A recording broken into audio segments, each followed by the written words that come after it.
నమస్తే, మీరు చూస్తున్నది టీసాట్. నేను శిశిర. రైతు మిత్ర వ్యవసాయ కార్యక్రమానికి స్వాగతం.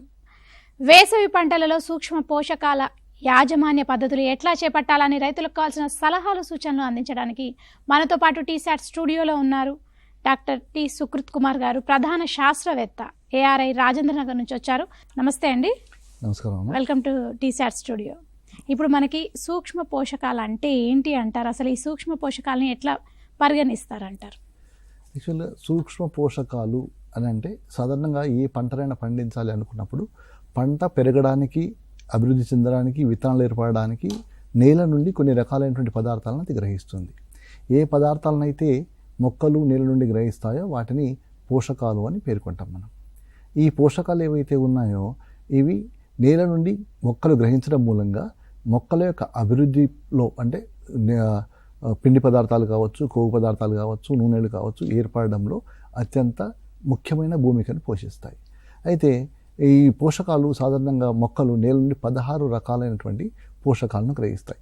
ఈ పోషకము అని మనం ఒకసారి పేర్కొన్నాము అంటే ఈ పోషకం కనుక లేనట్లయితే మొక్క తన జీవిత చక్రాన్ని పూర్తి చేయలేనటువంటి పరిస్థితి ఏర్పడుతుంది. అంటే విత్తనం నుండి మనము తిరిగి విత్తనం వచ్చేంత వరకు మనము మొక్క యొక్క జీవిత చక్రంగా పరిగణిస్తాం. అంటే వడ్ల విత్తనం నారేసినప్పటి నుండి మరి తిరిగి వడ్లు కోసే వరకు కావచ్చు, లేకపోతే మొక్కజొన్నలో ఒక విత్తనం మొలకెత్తినప్పటి నుంచి తిరిగి మనం కోసే వరకు కావచ్చు, అంటే విత్తనాలు ఏర్పడి మనం కోత తీసే వరకు కావచ్చు, దాని యొక్క జీవిత చక్రంగా మనం పేర్కొనడం జరుగుతుంది. అయితే ఈ జీవిత చక్రంలో ఈ పంట లేకపోతే మొక్క అనేది నేల నుండి కొన్ని రకాలైనటువంటి మూలకాలను గ్రహిస్తుంది. ఆ మూలకాలని మనం పోషకాలు అని చెప్తాం. అంటే ఇవి లభ్యత కనుక మొక్కకు నేల లోపల లేకపోయినట్టయితే ఆ మొక్క తన జీవిత చక్రాన్ని పూర్తి చేయడం అనేది సాధ్యం కాదు. ఇందులో అతి ముఖ్యమైనవి మొత్తం 16 రకాలైనటువంటి మూలకాలు లేకపోతే పోషకాలు మొక్కలు గ్రహిస్తాయి. అందులో కార్బనము, హైడ్రోజను, ఆక్సిజను, కాల్షియము, మెగ్నీషియము, సల్ఫరు, వీటితో పాటు నత్రజని, భాస్వరము, పొటాషియము, ఈ 9 పోషకాలని మనము స్థూల పోషకాలు అని పేర్కొంటాం. అంటే కార్బనము, హైడ్రోజను, ఆక్సిజన్ని మొక్కలు సాధారణంగా గాలి నుండి కానీ నీటి నుండి కానీ గ్రహించడం జరుగుతుంది. అవి కాకుండా మిగతా పోషకాలు ఏవైతే ఉన్నాయో అంటే స్థూల పోషకాలుగా నేను పేర్కొన్న 6 పోషకాలు కావచ్చు, వీటి కాకుండా సూక్ష్మ పోషకాలను మొక్కలు నేల నుండి గ్రహించడం జరుగుతుంది. ఈ సూక్ష్మ పోషకాలు అంటే ఏంటంటే జింకు, ఇనుము, రాగి, మ్యాంగనీసు, బోరాను, మాలిబ్డినము ఇట్లాంటి మూలకాలను పోషకాలని మనం సూక్ష్మ పోషకాలు అని చెప్తాం. ఈ ఇంతకుముందు పేర్కొన్న స్థూల పోషకాల్లో పేర్కొన్నటువంటి 6 మూలకాలు కావచ్చు, 6 పోషకాలు కావచ్చు, తర్వాత పేర్కొన్నటువంటి 7 పోషకాలు కావచ్చు, ఇవన్నీ కూడా మొక్కలు తప్పకుండా నేల నుండి మాత్రమే గ్రహించవలసినటువంటి అవసరం ఉంటుంది. ఈ పోషకాలను మొక్కలు నేల నుండి గ్రహించి అయాన్ల రూపంలో గ్రహించి తమ పెరుగుదలకు, అభివృద్ధికి ఈ పోషకాలను వినియోగించుకుంటాయి. ఇందులోపల ఏ పోషకాలు అయితే నేను పేర్కొన్నాను అంటే జింకు కానీ, ఇనుము కానీ, కాపర్ అంటే రాగి కానీ, మ్యాంగనీస్ కానీ, బోరాన్ కానీ, మాలిబ్డినం కానీ, క్లోరిన్ కానీ పేర్కొన్నాను, వాటిని మనము సూక్ష్మ పోషకాలుగా సాధారణంగా పేర్కొంటాం. అంటే ఇప్పుడు మనకి సూక్ష్మ పోషకాల ప్రాముఖ్యత స్థూల పోషకాలతో పోల్చినప్పుడు ఏ విధంగా ఉంటుందంటారు? సూక్ష్మ పోషకము, స్థూల పోషకము అని మనము విభజించడం ఈ విధంగా జరిగింది. అంటే స్థూల పోషకాలు అంటే నేను ఇంతకుముందు పేర్కొన్నాను 9 మూలకాలని, 9 పోషకాలని స్థూల పోషకాలని చెప్పాను. అందులోపల కార్బనము, హైడ్రోజను, ఆమ్లజని, ఆక్సిజను, నత్రజని, భాస్వరము, పొటాషియము, తర్వాత కాల్షియము, మెగ్నీషియము, గంధకము, సల్ఫర్లని మనం స్థూల పోషకాలు అన్నాం. ఈ స్థూల పోషకాల లోపల నత్రజని, భాస్వరం మరియు పొటాషియాన్ని ప్రాథమిక పోషకాలుగా పేర్కొనడం జరుగుతుంది. అదేవిధంగా కాల్షియము, మెగ్నీషియము, సల్ఫర్లను ద్వితీయ పోషకాలుగా మనము పేర్కొనడం జరుగుతుంది. అయితే ఈ సూక్ష్మ పోషకాలు, స్థూల పోషకాలుగా మనం ఏ విధంగా విభజించడం జరిగిందంటే స్థూల పోషకాలని సాధారణంగా మొక్కలు ఎక్కువ పరిమాణంలో నేల నుండి గ్రహించడం అనేది జరుగుతుంది. ఎక్కువ పరిమాణంలో అంటే ఎక్కువ మోతాదులో, వాటి ఇంచుమించు పర్సెంటేజ్లో 100కు 1 కిలో 1 కిలో లాగా పర్సెంటేజ్ మోతాదుతో సాధారణంగా మొక్కలు ఈ స్థూల పోషకాలను గ్రహిస్తాయి. అదేవిధంగా సూక్ష్మ పోషకాలు మనం కనుక చూసినట్లయితే వీటి పరిమాణం మొక్కలలో కానీ ఆకుల్లో కానీ చాలా తక్కువగా ఉంది. అంటే పార్ట్ పర్ మిలియన్ అంటే మైక్రోగ్రామ్ పర్ గ్రామ్ అంటే పరిమాణం అనేది చాలా తక్కువ పరిమాణంలో ఇవి గ్రహిస్తాయి. అంటే మనము చెప్పేటప్పుడు ఏంటంటే స్థూల పోషకాలు అంటే ఎక్కువ తీసుకుంటుంది, ఎక్కువ ముఖ్యమైనవేమో, సూక్ష్మ పోషకాలు అన్నప్పుడు తక్కువ పరిమాణంలో గ్రహిస్తాయి, తక్కువ ముఖ్యమైనవి అనే విధమైన ఆలోచన అవసరం లేదు. ఈ పోషకము అంటేనే ఒకే రకమైన ప్రాధాన్యతను కలిగి ఉంటుంది. అది స్థూల పోషకమైనప్పటికీ సూక్ష్మ పోషకమైనప్పటికీ ఏ పోషకాలు అయినప్పటికీ కూడా మొక్క పెరుగుదలకి కావచ్చు, దిగుబడికి కావచ్చు ఒకే రకమైన ప్రాధాన్యాన్ని కలిగి ఉంటాయి. కాకపోతే వీటి యొక్క వినియోగ పరిమాణం అంటే నేల నుంచి గ్రహించేటువంటి పరిమాణం ఏదైతే ఉందో స్థూల పోషకాలతో గమనించినప్పుడు సూక్ష్మ పోషకాలు తక్కువ పరిమాణంలో తీసుకుంటుంది. కానీ వీటి ప్రాముఖ్యత కూడా స్థూల పోషకాల యొక్క ప్రాముఖ్యతతో అంటే మనం పోల్చినప్పుడు ఈ రెండు పోషకాలు కూడా ఒకే విధమైనటువంటి ప్రాధాన్యతను కలిగి ఉంటాయి. అయితే ఈ స్థూల పోషకాలు సాధారణంగా మొక్క యొక్క బిల్డింగ్ బ్లాక్స్ లోపల అంటే పిండి పదార్థాలు కావచ్చు, క్రొవ్వులు కావచ్చు, లేకపోతే మాంసకృతులు కావచ్చు తయారు కావడంలో అంటే మొక్కలోని వివిధ భాగాల్లో ఈ పదార్థాలు తయారు కావడంలో ఉపయోగపడితే సూక్ష్మ పోషకాలు సాధారణంగా ఆ మొక్కలలో జరిగేటువంటి వివిధ రకాలైనటువంటి జీవన చర్యల్లో ఉత్తేజకాలుగా ఉపయోగపడతాయి. అందుగురించని ఇవి తక్కువ పరిమాణంలో మొక్కలు వినియోగించుకుంటాయి. అంటే పరిమాణంలో మాత్రమే వీటికి స్థూల పోషకాలకు మధ్యలో తేడా ఉంటుంది, కానీ వీటి నిర్వహణలో కానీ వీటి ఇంపార్టెన్స్లో ప్రాముఖ్యతలో కానీ ఎటువంటి తేడాను మనము గమనించలేము. అంటే మన రాష్ట్రంలోని నేలల్లో ఈ సూక్ష్మ పోషకాల లభ్యత ఏ విధంగా ఉంది అంటారు? సాధారణంగా మనము ఎప్పుడు కూడా చూసినప్పుడు మన రాష్ట్ర నేలల్లో పరిశీలించినప్పుడు సాధారణంగా పోషకాలు కనుక చూసినట్లయితే ముఖ్యంగా నేను చెప్పేది ఏంటంటే సూక్ష్మ పోషకాల్లో జింక్, ఇనుము, రాగి, మ్యాంగనీసు, బోరాన్ మరియు మాలిబ్డినంని సూక్ష్మ పోషకాలుగా పేర్కొంటారని ఇంతకుముందు చెప్పడం జరిగింది. ఈ సూక్ష్మ పోషకాల యొక్క పరిమాణాన్ని కనుక నేలలో మనము గమనించినట్లయితే అంటే సాధారణంగా ఈ పోషకాల పరిమాణాన్ని మనము నేలలో గమనించాలి అంటే తప్పకుండా భూసార పరీక్షలు చేపట్టాల్సి ఉంటుంది. ఈ భూసార పరీక్షలు చేపట్టినప్పుడు మనము ఈ నేల లోపల ఈ పోషకాల స్థాయిని మనము గుర్తించేటువంటి అవకాశం ఉంటుంది. అయితే ఈ మట్టి నమూనాలను మనం తీసుకొని పరీక్ష చేసేటప్పుడు సుమారు ప్రతి 4 మట్టి నమూనాలలో ఒక మట్టి నమూనాలో మనకు జింక్ కానీ బోరాన్ కానీ లోపం ఏర్పడేటువంటి అవకాశం ఉంది.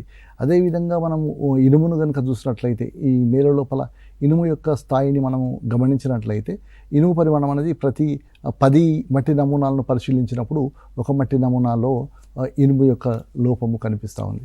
అదేవిధంగా మ్యాంగనీస్ను కానీ మనం గమనించినట్లయితే ప్రతి 100 నమూనాలు కనుక మనము పరిశీలన అంటే భూసార పరీక్షలు జరిపినప్పుడు అందులో మూడు మట్టి నమూనాల వరకు సుమారుగా 3 మట్టి నమూనాల వరకు మ్యాంగనీసు లోపాన్ని చూపెట్టేటువంటి అవకాశం ఉంది.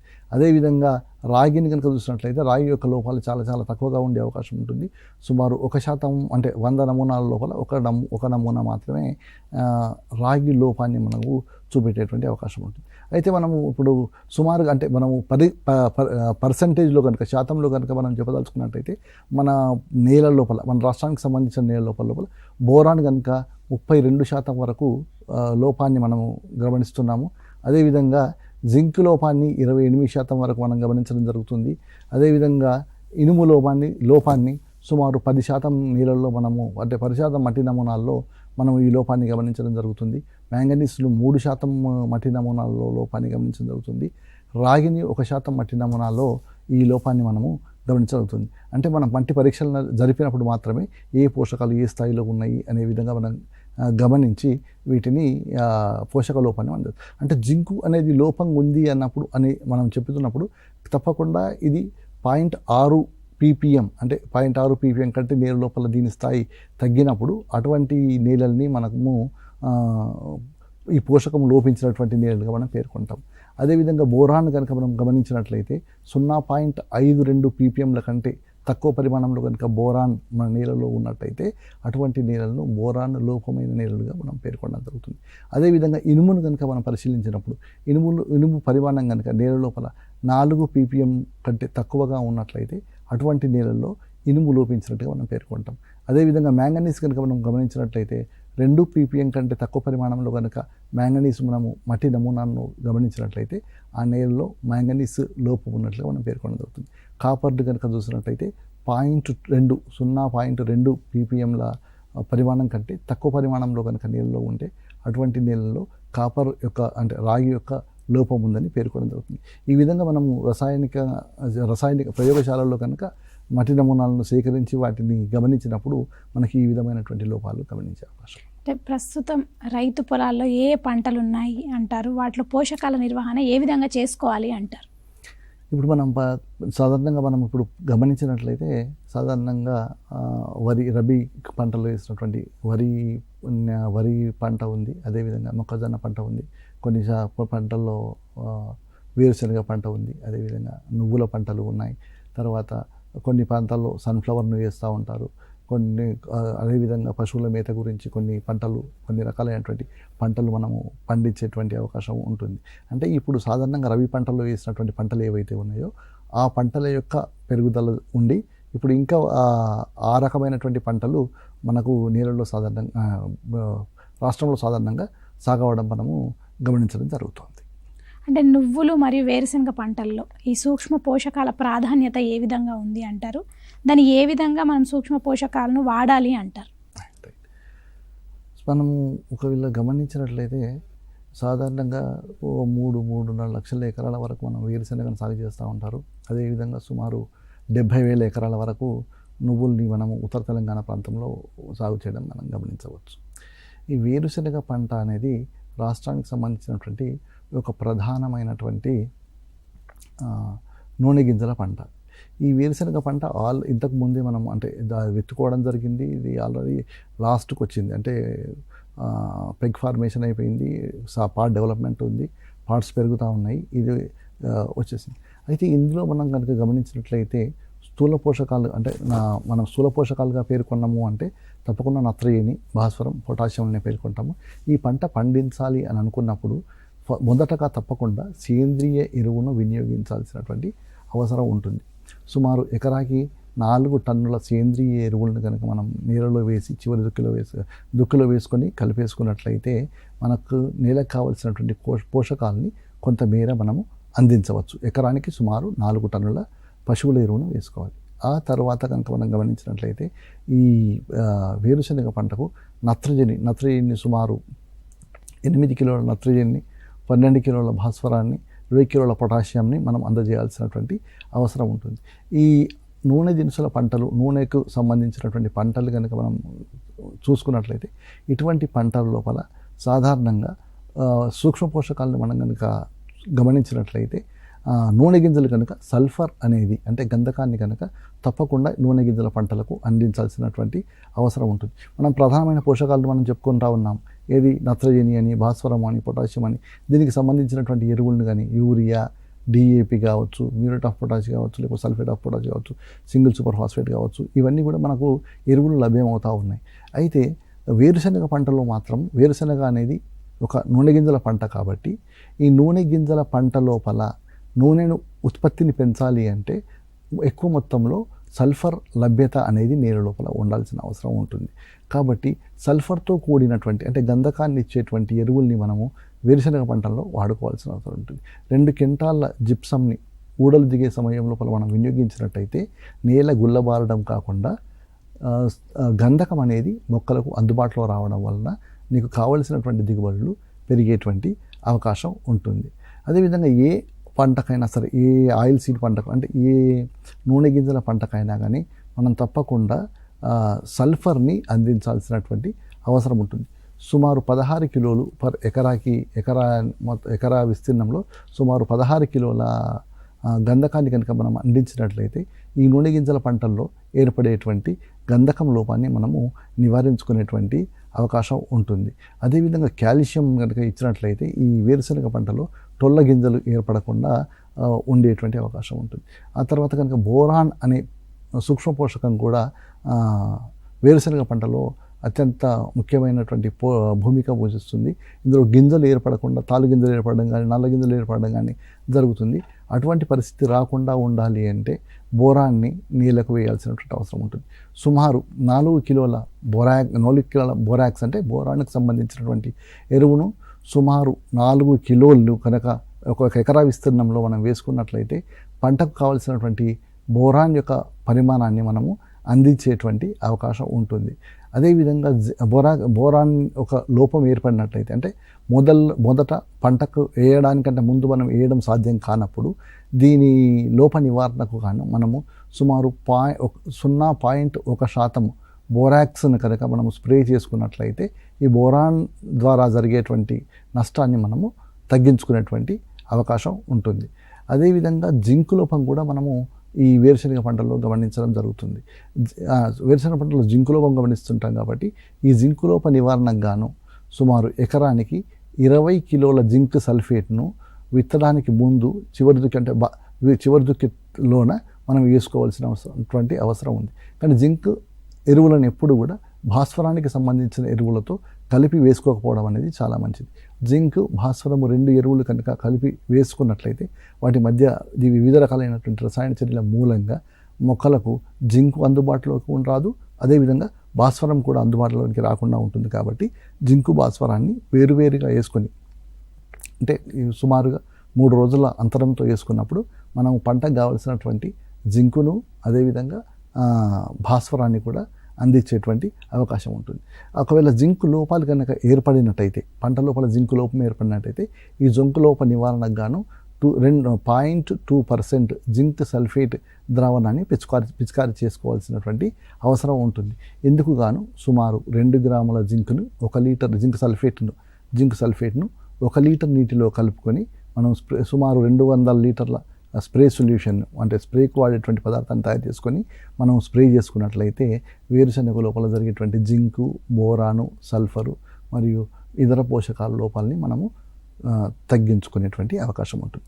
అదేవిధంగా రెండవ పంటగా మనం చూసినట్లయితే దీనికి నువ్వుల పంటకి పోషకాలు అనేటివి సుమారుగా 16 కిలోల నత్రజని, 8 కిలోల భాస్వరము, అదేవిధంగా 8 కిలోల పొటాషియం అవసరమవుతుంది. ఈ మోతాలకు తగ్గిపోయే విధంగా మనము యూరియాని అదేవిధంగా భాస్వరాన్ని కనుక సింగిల్ సూపర్ ఫాస్ఫేట్ రూపంలో అందించినట్లయితే, సల్ఫర్ అదేవిధంగా పొటాషియం సల్ఫేట్ రూపంలో అందించినట్లయితే పంటకు కావాల్సినటువంటి అన్ని పోషకాలను మనము అందించినట్లుగా అవుతుంది. తప్పకుండా ఎప్పుడైతే నూనె గింజల పంటలను వేస్తున్నామో ఆ పంటలకు సల్ఫర్ పోషకాన్ని అంటే ద్వితీయ పోషకం, ఇది సూక్ష్మ పోషకం కాదు, ఇది ద్వితీయ పోషకము. తప్పకుండా సల్ఫర్ని కనుక మనము సుమారు 16 కిలోలు 1 ఎకరా విస్తీర్ణంలో వేసుకున్నట్లయితే సల్ఫర్ వల్ల కలిగేటువంటి దిగుబడి కోతను అంటే దిగుబడి తగ్గుదలను మనం అరికట్టుకునేటువంటి అవకాశం ఉంటుంది. ఇప్పుడు మనకి ప్రొద్దుతిరుగుడు పువ్వు పంటను ఎప్పుడైనా పండించవచ్చు అంటారా? అంటే ఏ సూక్ష్మ పోషక లోపాలు కనిపిస్తాయంటారు ప్రొద్దుతిరుగుడులో? పొద్దుతిరుగుడు పంట అనేది ఒక కాలంలో ఈ కాలము ఆ కాలమే అనేది లేదు. సాధారణంగా ఎప్పుడైనా కూడా మనము పండిస్తూ ఉండేటువంటి పంట సాధారణంగా రైతులు పండిస్తూ ఉంటారు. ఈ పొద్దుతిరుగుడు పంటను కూడా మనము నూనె గింజల పంట కిందగానే పరిగణిస్తాం. ఎందుకంటే మన రాష్ట్రంలో నూనెల లభ్యత అనేది చాలా తక్కువగా ఉంది.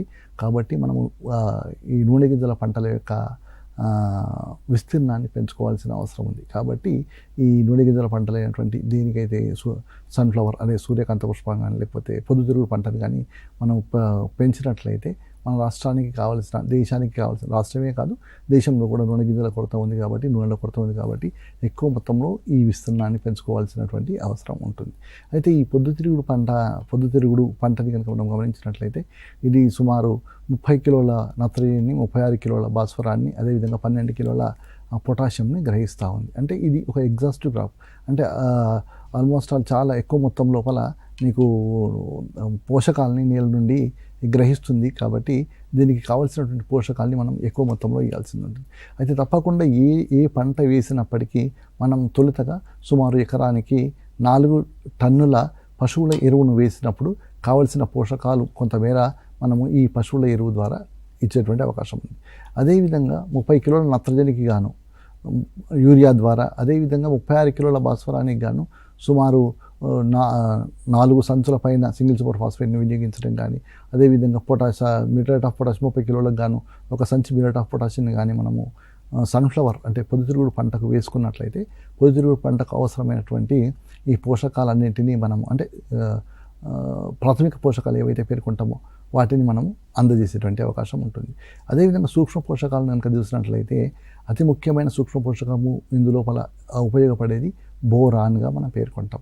బోరాన్ అనున్నది అతి ముఖ్యమైన సూక్ష్మ పోషకము. ఇది మొక్క యొక్క 2వ దశలో అంటే ప్రత్యుత్పత్తి జరిపే సమయంలో లేకపోతే విత్తనాలు ఏర్పడే సమయంలో అతి ముఖ్యమైనటువంటి పాత్ర వహిస్తుంది కాబట్టి ఈ బోరాన్ని తప్పకుండా స్ప్రే చేసుకోవాల్సినటువంటి అవసరం ఉంటుంది. బోరాన్ని సుమారు అంటే నేలకు కనుక బోరాన్ని వేయాలనుకున్నప్పుడు నేలకు సుమారుగా 4 కిలోల బోరాక్స్ అనేది బోరాన్ సంబంధించిన ఎరువు, ఇది సుమారు 11% వరకు బోరాన్ని కలిగి ఉంటుంది. ఇటువంటి ఎరువుని, ఈ బోరాక్స్ ఎరువుని మనము ఎకరానికి 4 కిలోల చొప్పున వేసుకొని నేలలో కలియదున్నుకున్నట్లయితే బోరాన్ లోపాన్ని, అంటే నేలలో జరిగేటువంటి బోరాన్ లోపాన్ని కొంత మేరకు తగ్గించి మనము బోరాన్ యొక్క లభ్యతను మనం పెంచుకునేటువంటి అవకాశం ఉంటుంది. అదే సన్ఫ్లవర్లో కనుక ఈ బోరాన్ లోపాలు కనిపించినట్లయితే కనుక మనం 0.1 to 0.15% వరకు, అంటే సుమారు 1 నుండి 1.5 గ్రాముల బోరాన్ని 1 లీటర్ నీటిలో కలిపి మనం పంట పైన పిచికారీ చేసుకున్నట్లయితే మొక్కల యొక్క అంటే ఈ మొక్కలలో సరి అయినటువంటి ఫలదీకరణ జరిగి ఎక్కువ దిగుబడి సాధించేటువంటి అవకాశం ఉంటుంది. కాబట్టి మనము ఈ బోరాన్ అనున్నది అన్నిటికంటే ముఖ్యమైన సూక్ష్మ పోషకంగా మనం పేర్కొనవచ్చు. ఈ బోరాన్ యొక్క లభ్యత కనుక తక్కువగా ఉన్నట్లయితే ఫలదీకరణము అనేది తక్కువ జరుగుతుంది. అంటే ఆ విత్తనాలు ఏర్పరిచేటువంటి శక్తి మొక్కకి ఏదైతే ఉందో అది కోల్పోతుంది. కాబట్టి తప్పకుండా బోరాన్ అన్నది ఏ రైతులైతే ప్రొద్దుతిరుగుడు పంటను సాగు చేస్తున్నారో వాళ్ళు తప్పకుండా బోరాన్ స్ప్రే చేసుకున్నట్లయితే దిగుబడులను పెంచుకునేటువంటి అవకాశం ఉంటుంది. అదేవిధంగా సల్ఫర్, గంధకము అనేది కూడా చెప్పాను. ఇది కూడా ఒక రకమైనటువంటి నూనె గింజల పంట కాబట్టి తప్పకుండా ఎకరాకి 16 కిలోల గంధకాన్ని మనకు సింగిల్ సూపర్ ఫాస్ఫేట్ రూపంలో కావచ్చు, లేకపోతే వేరే ఏ ఎరువులు లభ్యమైతే ఆ ఎరువుల లభ్య రూపంలో మనము నేలకు అందించినట్లయితే మనకు కావలసినటువంటి దిగుబడులు కనుక పొందేటువంటి అవకాశం ఉంటుంది. ఆ ఆయిల్ సీడ్స్ అంటే నూనె గింజలు అని చెప్తున్నాం కాబట్టి నూనె గింజల్లో తప్పకుండా ఈ రకమైనటువంటి చర్యలు చేపట్టినప్పుడు మాత్రమే అనుకున్నటువంటి దిగుబడిని మనం సాధించుకుంటాం. ఇప్పుడు మనకి రాష్ట్రంలో వరి మరియు మొక్కజొన్న పంటలను ప్రధాన పంటలుగా పండిస్తారు. వీటిలో అంటే ఏ సూక్ష్మ పోషక లోపాలు ఎక్కువగా కనిపిస్తాయంటారు? సాధారణంగా మనము వరి మరియు మొక్కజొన్న పంటల్ని మనము ప్రధాన పంటలు మన రాష్ట్రంలో కానీ మన దేశానికి సంబంధించి మన రాష్ట్రం ప్రధాన పంటల లోపల వరి అనేది ఉంటుంది.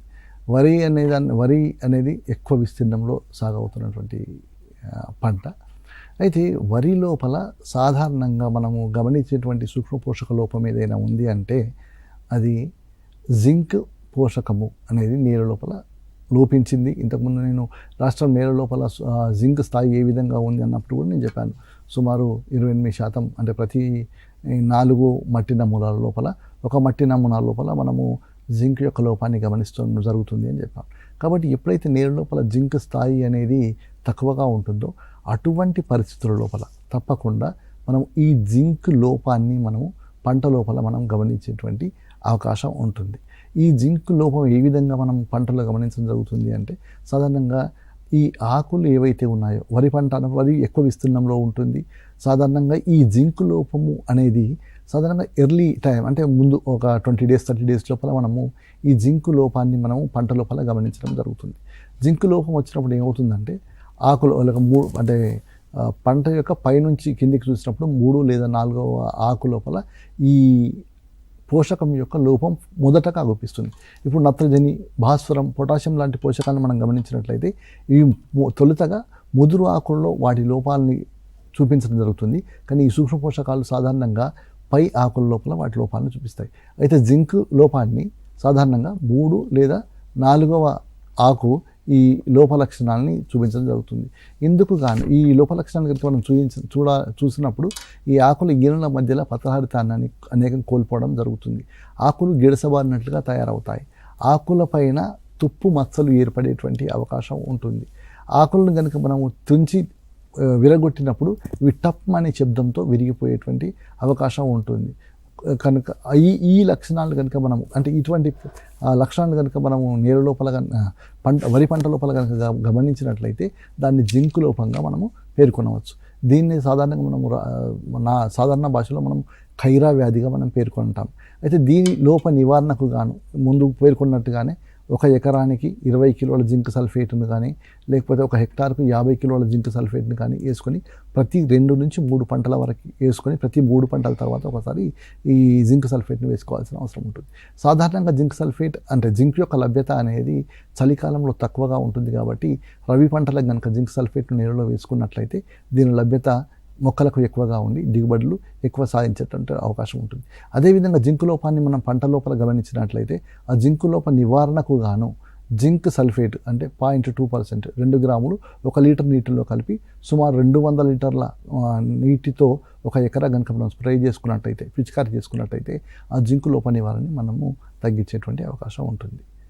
అదేవిధంగా మొక్కజొన్న పంటను కనుక మనం గమనించినట్లయితే మొక్కజొన్న పంటలో కూడా ఈ తెల్ల మొగ్గలు అనేది ఏర్పడే అవకాశం ఉంటుంది. ఈ తెల్ల మొగ్గ అంటే ఆకు లోపల పైన ఉన్నటువంటి ఆకు లోపల పత్రాడితం కోల్పోయి సుమారు తెల్లగా మారేటువంటి అవకాశం ఉంటుంది. దీన్ని వైట్ బర్డ్ తెల్ల మొగ్గగా పేర్కొంటాం. దీని నివారణకు కూడా మనము సుమారు 0.2 నుంచి 0.5% 5% వరకు మనం జింక్ సల్ఫేట్ని కనుక స్ప్రే చేసుకున్నట్లయితే మొక్కజొన్న పంట లోపల జింకు లోపల నివారణని మనము చేయవచ్చు. అయితే ఇప్పుడు ప్రతి పంటకు సంబంధించి ఈ సూక్ష్మ పోషకాల దిగుబడి అంటే దాని మీద ఏమైనా ప్రభావం చూపే అవకాశం ఉంది అంటారా? ప్రత్తి అనేది ప్రధానమైనటువంటి వాణిజ్య పంట. ఇది రబీకి కానీ లేకపోతే ఎండాకాలానికి వేసవికి కానీ సంబంధించిన పంట. ఇది ఖరీఫ్లో మాత్రము సాధారణంగా సాగు చేస్తున్నటువంటి పంట. అయితే ఇంతకుముందు నేను మాట్లాడుతున్నప్పుడు మనము క్లోజ్ చేసినప్పుడు కనుక వరి లోపల చూసినట్లయితే జింక్ గురించి నేను చెప్పడం జరిగింది. కానీ జింక్తో పాటు ఇంకో సూక్ష్మ పోషకము సాధారణంగా వరిలో లోపం ఏర్పడేటువంటి అవకాశం ఉన్నది. అది ఇనుము. ఇనుము సాధారణంగా నేలలు ఎక్కడైతే బెట్ట మరియు ఎక్కువ నీటిని కనుక తీసుకుంటూ ఉంటాయో అంటే బెట్ట వాతావరణ పరిస్థితుల్లో నీళ్లు కనుక తక్కువగా ఉన్నప్పుడు కొన్నిసార్లు ఎక్కువగా ఉన్నప్పుడు ఈ నీటి లోపల అంటే నేల లోపల నీటి యొక్క పరిమాణంలో మార్పులు జరుగుతుంటాయో అటువంటి పరిస్థితుల లోపల సాధారణంగా మనము ఇనుము యొక్క లోప లక్షణాన్ని మనం గమనించేటువంటి అవకాశం ఉంటుంది. అదేవిధంగా ఒకవేళ నేల లోపల కనుక సున్నము కనుక ఎక్కువ మోతాదులో ఉన్నట్లయితే అటువంటి పరిస్థితుల్లో కూడా మనము నేల లోపల ఇనుము యొక్క లోపాన్ని మనము గమనించేటువంటి అవకాశం ఉంటుంది. ఇసుక నేలలో కూడా సాధారణంగా ఇనుము లోపాలు మనము గమనిస్తూ ఉంటాము. చౌడు నేలల్లో ఎక్కడైతే వేటి యొక్క pH లేకపోతే ఉదయన సూచిక నేల లోపల ఎక్కువగా ఉంటుందో అటువంటి పరిస్థితుల లోపల మనకు ఇనుము యొక్క పోషక లోపం అనేది మనకు పంట లోపల అగుపిస్తూ ఉంది. దీన్ని కనుక చూసినట్లయితే మనం ఒక దూరంకెళ్ళి చూసినట్లయితే ఈ పంట మొత్తము తెల్లగా అంటే ఏదో సున్నం వేసినట్లుగా మనకు కనిపించేటువంటి అవకాశం ఉంటుంది. ఇది కూడా తొలి అంటే వేసిన మొదలలోనే ముందు అంటే మొదటి మాసంలోనే మనము దీని యొక్క పోషక లోపాన్ని మనం గమనించడం జరుగుతుంది. ఈ పోషక లోపం కనుక ఏర్పడినట్లయితే దీని నివారణకు గాను 0.5% ఇనుము ఐరన్ సల్ఫేట్ దాంతోపాటు 0.1% నిమ్మ ఉప్పును కలిపి మనం పిచికారి చేసుకున్నట్లయితే మనము ఇనుము లోపాన్ని మనం పంటల లోపల వరి పంట లోపల అధిగమించవచ్చు. అదేవిధంగా మీరు అడుగుతున్నట్లుగా పత్తి పంట అనేది వేసవి పంట కాదు, రబీ పంట కాదు. కానీ పత్తి పంట అనేది మన రాష్ట్రానికి సంబంధించినటువంటి ప్రముఖమైనటువంటి వాణిజ్య పంట. ఈ పత్తి పంట లోపల మిగతా పోషకాలన్నింటిలాగా అంటే నత్రజని, భాస్వరం, పొటాషియం అనేది సాధారణంగా ఏ పంటలోనైనా కూడా లోపం ఉంటుంది. నేల లోపల సాధారణంగా వేస్తూ ఉన్నారు. కానీ ఈ ద్వితీయ మరియు సూక్ష్మ పోషకాలను మాత్రము నేల లోపల వేయడం అనేది లేదు. కాబట్టి ఈ పోషక లోపాలు అనేటివి సర్వసాధారణంగా అగుపిస్తూ ఉన్నాయి. మిగతా పంటలతో కంపేర్ చేసినప్పుడు పోల్చి చూసినప్పుడు పత్తి పంటను మనం గమనించినట్లయితే పత్తి పంట లోపల మెగ్నీషియం లోపాలు కూడా ఏర్పడేటువంటి అవకాశం ఉంటుంది. ఈ మెగ్నీషియం లోపం వలన పత్తి పంట లోపల ఆకులు మొదట పసుపుగా తర్వాత ఎరుపు రంగుకు మారేటువంటి అవకాశం ఉంటుంది. ఈ మెగ్నీషియం లోప నివారణకు గాను మనము 1% మెగ్నీషియం సల్ఫేట్ను పంట పైన పిచికారి చేసుకున్నట్లయితే మెగ్నీషియం యొక్క లోపాన్ని మనము నివారించవచ్చు. అదేవిధంగా పంట లోపల కనుక చూసినట్లయితే ఈ ఐరన్ ఇనుము లోపాలు లేకపోతే సూక్ష్మ పోషకాలమైనటువంటి జింకు లోపము అదేవిధంగా బోరాన్ లోపాలని కూడా మనము ఈ పంట లోపల గమనించేటువంటి అవకాశం ఉంటుంది. ఈ సూక్ష్మ పోషకాలు అన్నీ కూడా అంటే ఇనుము కానీ జింక్ కానీ బోరాన్ని కానీ తగిన మోతాదులో కనుక మనము నేలలో వేసుకున్నట్లయితే వీటి వల్ల జరిగేటువంటి సూక్ష్మ పోషక లోపాలని అధిగమించేటువంటి అవకాశం ఉంటుంది. ఇప్పుడు చౌడు భూములలో వీటి లభ్యత ఏ విధంగా ఉండే అవకాశం ఉంది అంటారు? అసలు చౌడు భూములకు సంబంధించి ఎట్లాంటి యాజమాన్య పద్ధతులు పాటించాలి అంటారు? చౌడు భూములు అంటే సాధారణంగా చౌడు అనేది మనము చూసినప్పుడు ఈ నీళ్ళ లోపల లవణాల సాంద్రత కావచ్చు, లేకపోతే సోడియం కానీ అధిక మొత్తంలో ఉండేటువంటి అవకాశం ఉంటుంది.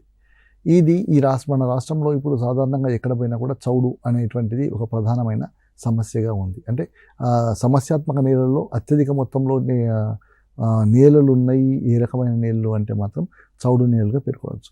ఈ చౌడు నేలలు అనేటివి మనం గమనించినప్పుడు 2 రకాలుగా ఉంటాయి. పాల చౌడు నేల, తెల్ల చౌడు నేల అని పేర్కొంటాము, లేదంటే కారు చౌడు, నల్ల చౌడు అని పేర్కొంటాం.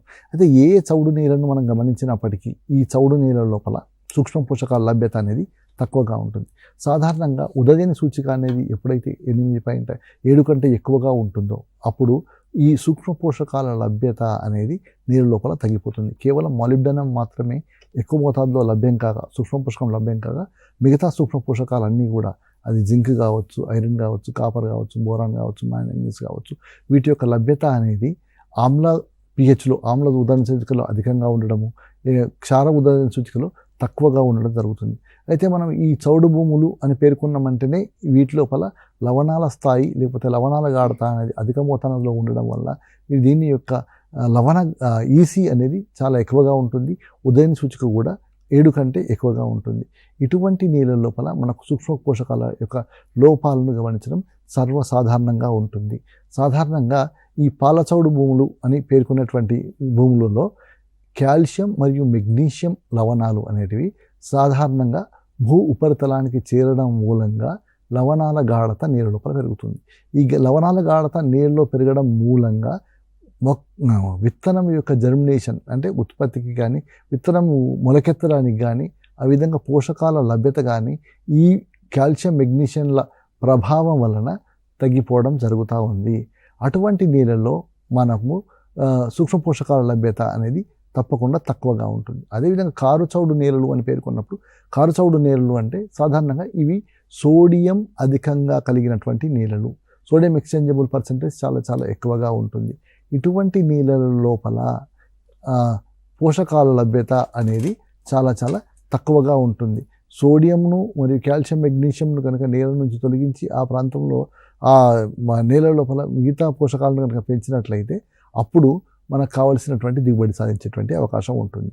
అయితే చౌడు నీళ్ళు, పాల చౌడు నీళ్ళలో కనుక ఈ చౌడును అంటే కాల్షియం మరియు మెగ్నీషియం సంబంధించినటువంటి లవణాలను తొలగించడానికి కానీ మంచి అంటే ఏ ఇరిగేషన్కి అయితే మనం వాడుతూ ఉన్నాం, ఇరిగేషన్ అంటే నీటిపారుదల కింద వాడేటువంటి నీరు ఏదైతే ఉందో, నీరు పారించడానికి ఉపయోగించేటువంటి నాణ్యమైన నీరు కనుక మనం తీసుకొని ఆ నీటిలో ఈ లవణాలను కరిగించుకొని లోపలికి ఇంకే విధంగా చేసినట్లయితే అప్పుడు నీళ్ళ లోపల లవణాల స్థాయిని మనము తగ్గించవచ్చు. లేదా ఈ తెల్లటి తెట్టులాగా అంటే సాధారణంగా మేము పాల చౌడు అనేది మనం ఎండాకాలంలో కనుక చూసినట్లయితే ఇది భూ ఉపరితలం పైన ఒక తెట్టు మాదిరిగా, ఒక పొర మాదిరిగా ఏర్పడి ఉంటుంది. ఈ లవణాలన్నీ అంటే నీటి పైపొరల్లో, భూమి పైపొరల్లో ఉన్నటువంటి నీరు అనేది ఆవిరైపోవడం మూలంగా ఇవి ఘనీభవించి పైన ఒక తెట్టు మాదిరిగా, ఒక పొర మాదిరిగా ఏర్పడి ఉంటుంది. ఆ పొరను తొలగించుకున్నట్లయితే, ఆ పొరను కనుక మనం పారతో తీసేసినట్లయితే అప్పుడు కొంతమేర ఈ లవణాల గాఢతని లేకపోతే సాంద్రతని నీరులో తగ్గించుకుంటాం.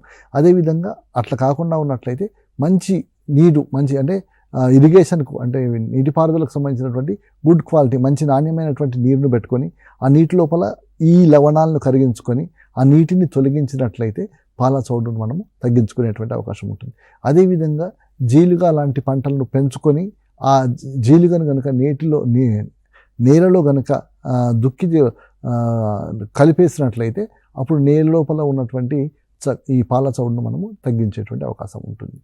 అదే కనుక కారు చౌడు చేసినట్లయితే కారు చౌడును సాధారణంగా మనము తీయడం అనేది సాధ్యం కాదు, నీటి ద్వారా పోదు.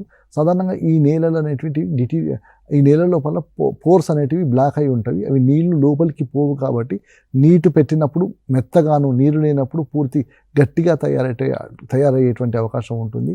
వీటి లోపల సోడియం పరిమాణం చాలా ఎక్కువగా ఉంటుంది కాబట్టి డిస్పర్షన్ స్టేట్లో ఉంటాయి కాబట్టి మనకు నీరు ఇంకిపోవడం అనేది సాధ్యం కాదు. కాబట్టి ఇటువంటి నీళ్ళను మనము యాజమాన్యం చేయాలి అనుకుంటే సోడియంను బంకమట్టి పై నుండి తొలగించాల్సినటువంటి అవసరం ఉంది.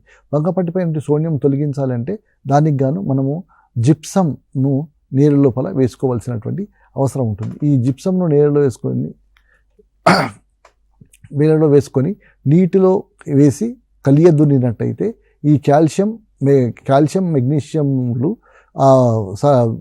జిప్సం ద్వారా చర్య జరిపి అందులో ఉన్నటువంటి లవణాలు సోడియం లవణాలు కాల్షియంతో చర్య జరపడం మూలంగా ఈ సోడియం లవణం అనేది ఆ నేల నుండి తీసివేయబడి కాల్షియం చేరడం మూలంగా నాణ్యమైన నేలలుగా తయారయ్యేటువంటి అవకాశం ఉంటుంది.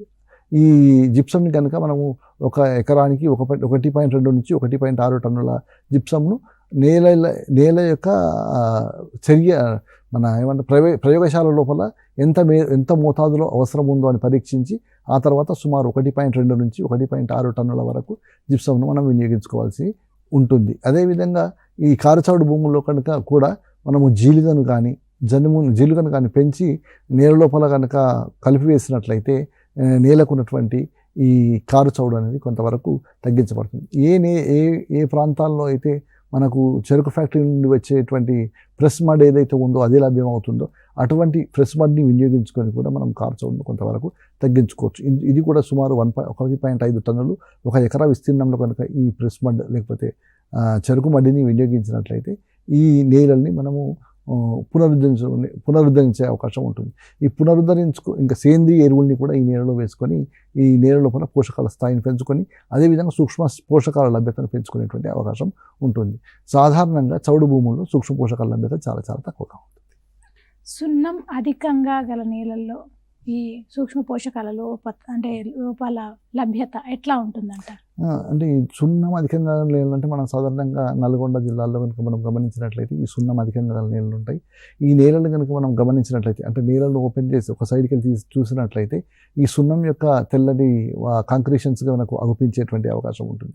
అట్లా కాకుండా సున్నము కంక్రీషన్స్ లేకపోయినట్లయితే అంటే మనము 1:4 నిష్పత్తిలో HCl మరియు ఉదజనిక ఆమ్లము మరియు నీటితో కలిపిన మిశ్రమాన్ని కనుక ఈ నేలపై పోసినప్పుడు ఆ నేల నుండి పుసలు లాంటి పొంగు వచ్చినట్లయితే మనం ఆ నేల లోపల కాల్షియం ఉన్నది అన్నట్లుగా మనము గమనించడం జరుగుతుంది. ఒకవేళ సున్నము ఉన్నది అన్నట్టుగా గమనించడం జరుగుతుంది. ఈ సున్నము ఎక్కువ మొత్తంలో ఉన్నది అంటే ఇది తప్పకుండా సూక్ష్మ పోషకాల లభ్యతను ఎస్పెషల్లీ ఇనుము లభ్యతను తగ్గిస్తూ ఉంది.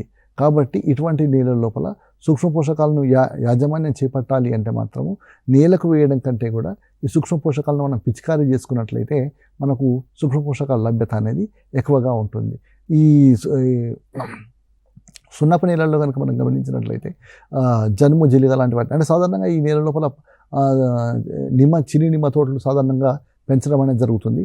ఇటువంటి తోటల లోపల ఈ సున్నం కనుక ఉన్నట్లయితే సూక్ష్మ పోషకాలు అనేటివి లభ్యత అనేది చాలా చాలా తక్కువగా ఉంటుంది. కాబట్టి ఆ సూక్ష్మ పోషక లోపాలని ఈ నిమ్మ తోట లోపల మనము గమనించేటువంటి అవకాశం ఉంటుంది. ఇటువంటి నేలలో ఉన్నటువంటి నిమ్మ తోటలకు మనము సూక్ష్మ పోషకాలను అందించాలంటే పిచికారి చేయడం అనేది ఒక నాణ్యమైనటువంటి యాజమాన్య పద్ధతి.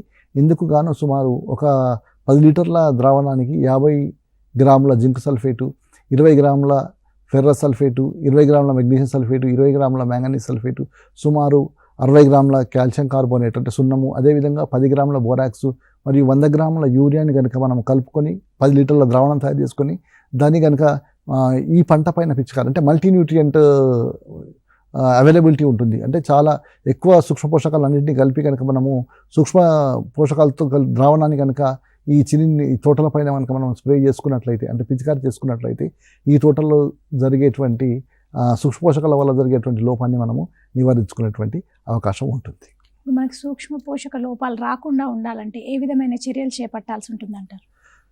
సూక్ష్మ పోషకాలు లోపాలు రావడానికి కారణం ఏంటి అని మనం గమనించినట్లయితే మనము కంటిన్యూస్గా ఒకే రకమైన పంటను పండిస్తున్నాం అంటే నేలలోని స్పెసిఫిక్గా ఒక రకమైన పోషకాన్ని మాత్రమే మొక్కలు గ్రహించడం మూలంగా నేల లోపల ఆ పోషకాల స్థాయి అనేది తగ్గిపోతుంది. ఎప్పుడైతే నేల లోపల నుంచి ఆ సూక్ష్మ పోషకం తొలగించబడిందో ఆ పోషకాన్ని తిరిగి మనం భూమిలో వేయడం అనేది లేదు. అంటే సూక్ష్మ పోషకాన్ని ఎరువుగా మనం వాడడం లేదు.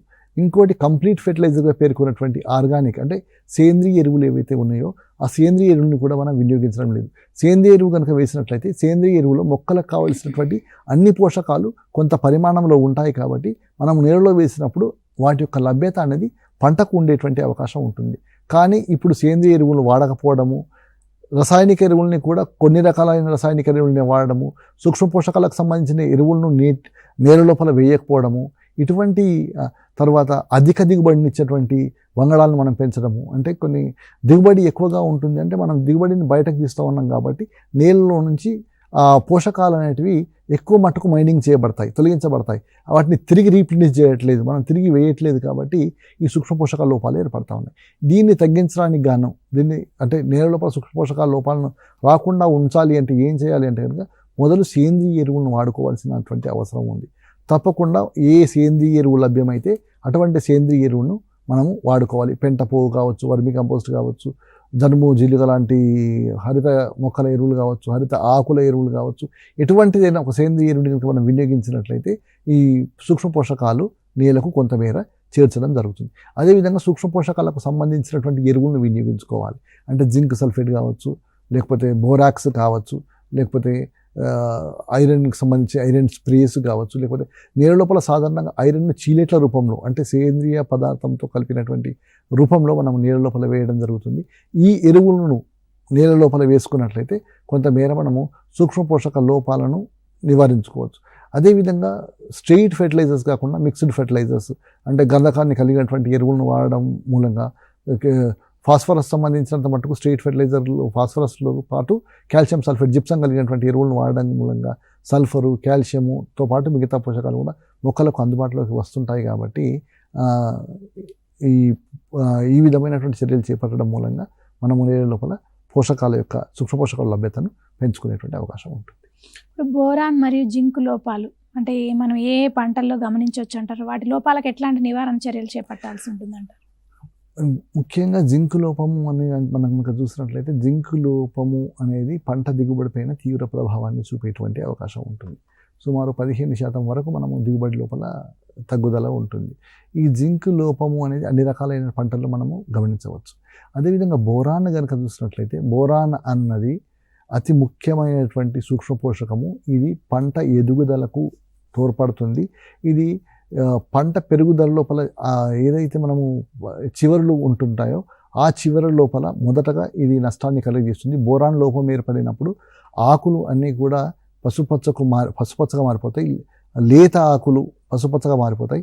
ఒకవేళ ఈ బోరాన్ లోపం ఏర్పడినప్పుడు బోరాన్ అన్నది లాటరల్ స్టేజ్ అంటే పంట లోపల విత్తనాలు ఏర్పడే సమయంలో ఎక్కువ ఉపయోగపడుతుందని చెప్పాను. కాబట్టి ఈ బోరాన్ లోపించినట్లయితే ఇప్పుడు మొక్కజొన్న లాంటి పంటల్లో ఉన్నదనుకో అవి బుట్టలు అనేటివి పరిమాణం తగ్గిపోవడము, వంకర తిరిగినట్టుగా ఉండడము, తర్వాత వాటి లోపల సరైన ఫలదీకరణ జరగకుండా గింజలు తక్కువగా ఏర్పడము, లేకపోతే పండ్లపైన ఇప్పుడు వేరే ఏవైనా పండ్లు కనుక కాయలు టమాటో లాంటి వాటిపైన కనుక పగిలిపోవడము, అట్లాంటి లక్షణాలను మనము బోరాన్ లోపం వలన మనం గమనించడం జరుగుతుంది.